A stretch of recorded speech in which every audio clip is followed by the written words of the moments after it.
All right, and so super happy and super excited to have Michael Lieben from ColdIQ with us today. So Michael, putting Mike back to you. So super, I will listen to your presentation on the background. So Thanks a lot, Vlad. Am I speaking? Am I public now? yes, you are Can in. you hear me well? Because I had some mic issues, so just Yeah, want to make sure. all good. Yeah. Perfect. Thank you. So it's funny that you were talking about cold email sequences. I guess some of the things you've said, I'm gonna repeat. So I was actively listening to the presentation, and I was thinking, I hope it doesn't say something that's gonna be the complete opposite of what I will say. Otherwise, we would have some debate. But for the most part, it feels like we think the same when it comes to cold email copywriting. So I'm gonna present my screen and I'm gonna start my presentation. Let me just see how to do this. Here we go. Are you able to see my screen? Just looking at the comments. Okay. Seems that the screen is showing. Perfect. So the theme of the presentation today, writing less boring cold emails. And I hope I'm gonna help you do this. The first question I asked myself when I saw the team. Oh, sorry. First, I'm going to introduce myself. Because why should you even listen to me? I'm Michel Lieben. I'm the CEO of ColdIQ. So we are a lead gen agency. We serve over 50 clients. And to do that, we use the best prospecting tools on the market. We send over 1 million emails per month. So we have tried and tested a lot of different templates, and this is what I'm going to be talking about today. So yes, the first question is what makes a cold email boring? And I guess yeah, this is the best way to make our cold emails not boring. And to answer the question, I guess the best way is to just look at your mailboxes. If it looks anything like mine, you must be receiving a lot of cold emails. It looks something like the ones I get. So, for example, in this case, I'm getting this email from Alexi Kelly that I don't know, and I didn't want to put her on the spot. So sorry for not blurring your name if you're listening, Alexis Kelly. But here, when you look at the intro of the email, she's saying, "Hello, Michel. In discussion with industry leaders like yourself, it's evident that blah, blah, blah, blah, blah." And so in this case, as I read the first line, the personalization is industry leaders like yourself. So to me, it's pretty evident that they just added me to a list with another 10,000 people who have something like director, manager in their job title. And they're hoping that this does the trick, right? So yeah, impersonal, irrelevant. That's one way to bore me when it comes to reading cold emails. Another thing is those unnecessary long cold emails. So you see, it's like imagine your recipient reading your emails. They probably have another 40 cold emails that they didn't want to have in their mailbox, and now you kill them with this huge block of text.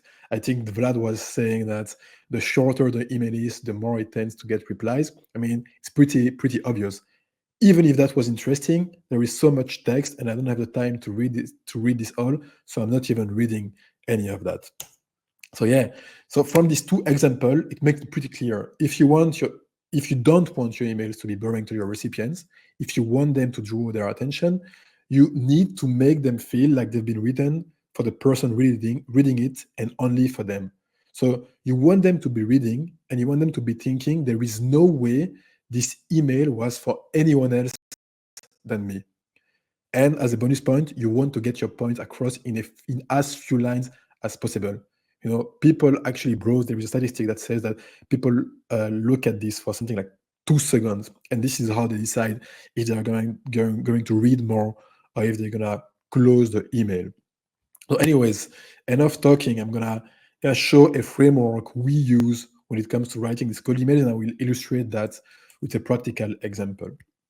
So, once again, now what I'm saying, you need to send emails that are only for your recipients. You might be thinking, let me find some bit of irrelevant information about some hobby they have, or when they went to school, so that I can show I've done my homework. And I'll say, a lot of people hate that, but I think it's actually better than nothing.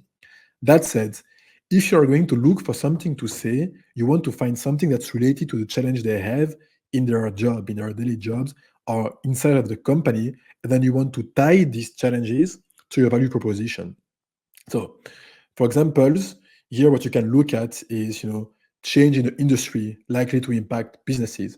You want to look at hiring trends, are they growing the team? Are they reducing the team? You want to look at probably opening of new offices or location. You want to look at, did a new C-level join the company? Did they launch a new product? Are they spending more money on ads? Did they get acquired? Did they merge with another company? Did they raise funds? All of these things can have some implications, whether positive or negative, and from them you can draw a conclusion. So we're going to show an example for a client we had where we generated something over 200 meetings for them. And you know, just imagine that, like, let's say you are selling something like HR software, so human resource software, and let's say that the problem you solve is that you help companies that have high employee churn, you help them reduce that. So what I'm saying is, if all the employees in the company are leaving after a short time, that's the problem they have, and that's what you are solving, right? And so businesses would obviously pay for such kind of software because hiring and training new people is very costly. So if they have to do it over and over and over, because every time they hire someone, the person leaves, and they're gonna be uh, probably wasting hundreds of thousands. And if they can pay a subscription to your tool, that means that employees stay, say, 6 more months, then you actually have a pretty clear business case in terms of return on investment. So you've got this software, you are solving a problem, and now you want to write your email. Before even writing your email, you want to think, who shall I go after? Who is struggling the most with this problem that I solve? Because this is how you're going to make them feel like you are talking to them and them only. And so there are a few ways to know, but like there are no ways to know for sure in advance. So you need to build some hypotheses. If you have some existing clients, it's more evident because you can just look at all your existing client base and you can think what make them want to reach out to you, what made them want to buy. And then if you look hard enough, you will probably see some patterns, and these patterns can guide your hypothesis as to, okay, this is what I need to be looking for inside of a company to just figure that they might be needing my product. Now that said, let's say you have no data. What you want to do is you want to build some hypothesis. So in our case, once again, I'm taking the example of a company where employees are leaving after, say, 6 months. And so what I want to do is, because it's companies that have trouble retaining employees that I want to help, I want to try to find some public signs that they are encountering some of these issues. And so this is brainstorming. You can look at, lots of data sources, but for example, for us, we thought of a few ideas. And so the first idea we had was, let's say a company has bad employee reviews on Glassdoor. If they are getting too many bad reviews, it's very likely that they are experiencing above average churn, which might make it more likely that they would be in the market for a software that helps with that. Another thing could be that a company is partly or wholly remote. When a company is remote, it's more difficult to monitor employee well-being, when you don't see them face to face. Now, this is not the best example because I think that lots of people like to be working remote, so they tend to stay more time, especially that I've talked with a few people at Reply because the company is remote, if I'm not wrong. But anyways, this was one of the hypotheses we had for the campaign. And then another of the hypotheses is, just actually looking at how much time they spend, which was my example. And so this is something you could look at on LinkedIn. So you identify some hypotheses that could mean that someone would be interested in your product or service. And then you can actually use this as the opener for your email. So once again, it's like, uh, hey, as an example, hey, I was looking at company name on LinkedIn, and I noticed that the average tenure is below 6 months. Or you could say, hey, I was browsing Glassdoor reviews, and it seems that you've had a fair share of unhappy employees. So this kind of segmentation, this research is the best way to draw attention, because you are talking to someone, but in a way that feels very personalized, because this is a problem that they are encountering.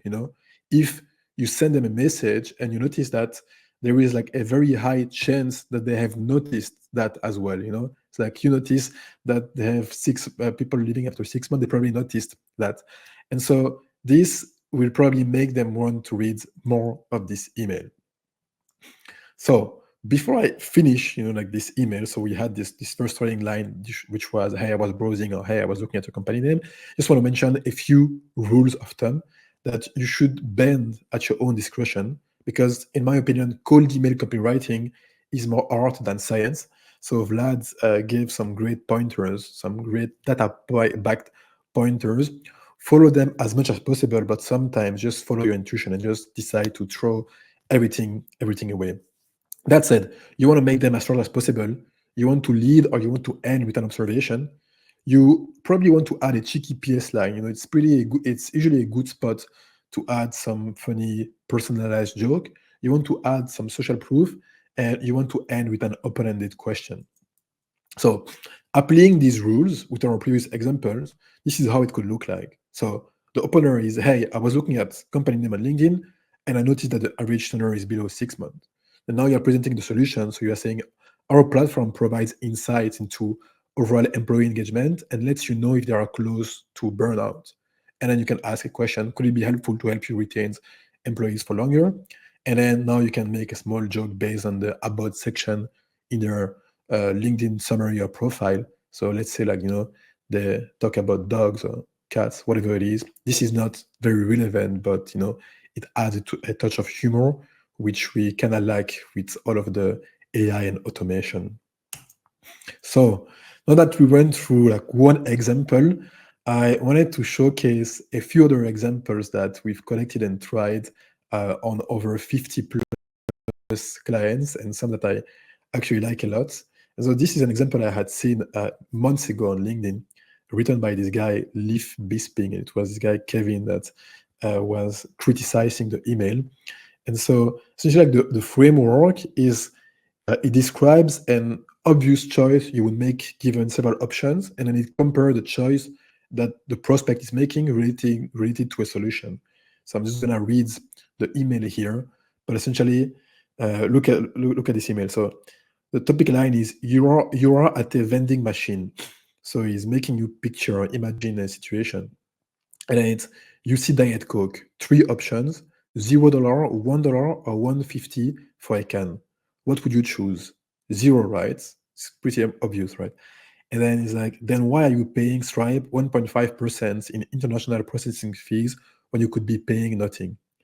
So in this case, I'm guessing that Leaf has a competing product to Stripe, which has 0% in fees. And so I think that if you have a pretty well-known competitor who you can undercut in the pricing, and for which you can do a similar analogy, I think it will be pretty effective, just because it's a pretty good pattern interrupt. Prospects are not used to receiving this kind of emails, and so yeah, it's if you have a way to have your product match this kind of frameworks, then I would urge you to use that.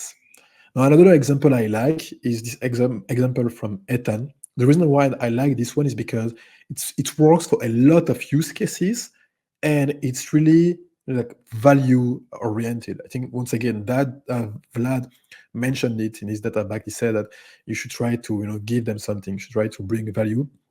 And in this case, the template is simply hi first name, and then you just give them some content piece that's supposed to help them, and you explain how it's supposed to help them, and then you ask if you can send it over to them. And then in the PS line, you can precise why you think it's relevant. This kind of email campaigns, we've tried them for a lot of clients. We tried them for ourselves. at some point we had so many replies that prospects were pissed at us because we would send them a cold emails, they would reply, and we wouldn't reply to them because we were just inundated with replies. So this one is a great one. And in practice, you can see it goes like, hey, Jason, we've compiled a cheat sheet on how folks like, and then social proof are getting their AEs self-sourcing more than 30% of their own pipeline. Can I send it over to you? And then PS, thought this was relevant because I saw you recently decrease your SDR headcount and are hiring 3 more AEs right now. So this is the observation that I was describing. He put it in the PS line instead of leading with it. I find this to be a very cool example as well. And a last example that I like a lot, and once again, the reason why I like this one a lot is because, for us as an outbound agency, we need to be writing copy for a lot of different clients, and this is one that work pretty well, just because it draws into challenge of similar companies, and if the product you are selling is a great product, then there is a challenge you are solving. And so this is a template from Patrick Trumpy that goes first. He starts with a personalization, if there is one, and then he mentioned the challenge of others in the industry, and then brings the solution, and then ends with a CTA. And here, so the way it goes is, hey Patrick, we are working. I'm getting a call. Oh shit. Hello, can you still hear me? Yep, we can hear you, not see. Sorry, I'm just gonna put it back. We can hear you. Yep. No problem. Basically love your template with sharing like free content. Actually, I saw this post on your LinkedIn a few months ago, and we started implementing here at Reply, and it works for us as well. Like just share something useful. Yeah. Amazing. Well, then I think I've managed to change the camera. I think for some reason I got some issue with the other camera. We can see your camera. Yeah. Okay. So I will go back to the backstage. Okay, so I can end this. So yeah, so this was my last example, and so this was sharing similar challenges. And so I like this one because you can use it for a lot of different industries, clients, and so on. But still, it goes, hey Patrick, we are working with a lot of, and here this would be the same job title as they are. So in this case, it says a lot of security officers at banks. But if your prospect is, VPs of sales in SaaS, then you would say, hey, we're working with a lot of VPs of sales in SaaS who faced, and then once again, this would be the problem they are facing. So who faced losses of 90K per hour due to ransomware and had phishing victims every 11 seconds. And then this is where you introduce the solution. We have a global team of experts available 24/7 to respond to and contain cyber incidents, blah, blah, blah. Here, and as you see in the PS line, it just has a small joke, like a niche joke, just because they're working security, so it doesn't attach a link. So these are for the 3 examples. Now to end the presentation, I also have a gift for you. This is actually the way I promoted the webinar today. So we've been collecting a lot of templates so every time we would see some interesting framework or template, we would collect it, and then we would try it on a lot of our clients. We compile everything that worked in a document, and we are sharing these documents. So the way you can get it is by, simply asking here. Maybe you can ask Reply, or you can go on my profile. It's my post of today, and you can just say you want this document, and you'll get this you'll get a document with all of our winning frameworks that we've tested across 50 plus different organizations, and these are the ones that we use to power our outbound agency that's at the moment making over 2 million per year. So just to say that something is working. That's it for me for today. You can contact me at ColdIQ.com, Michel@ColdIQ.com, or you can find me at Michel Lieben on LinkedIn. And if there are any questions for the last minutes, then let me know.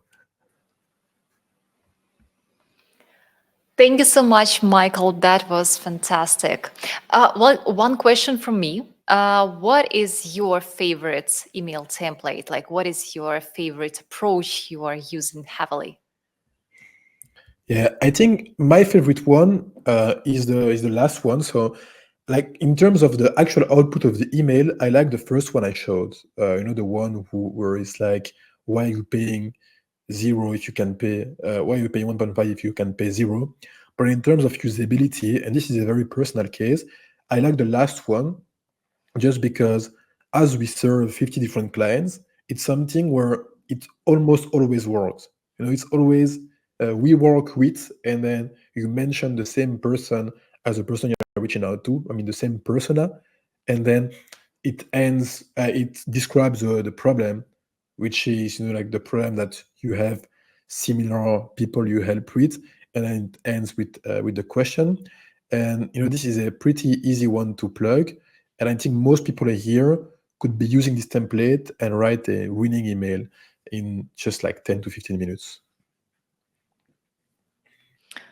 Thank you. Yes, someone is correcting me that I'm sorry for pronouncing your name in the wrong way. Michel, right? Yeah, no Sorry problem. about that. I'm sorry, my bad. Well, thank you again. That was very exciting, and we will be sharing the presentation again as all the previous presentations with you guys after this event. And basically, I don't know, maybe just now in the chat. Thank you, Michelle. Thank you. Ciao, ciao, Olivia. Bye bye.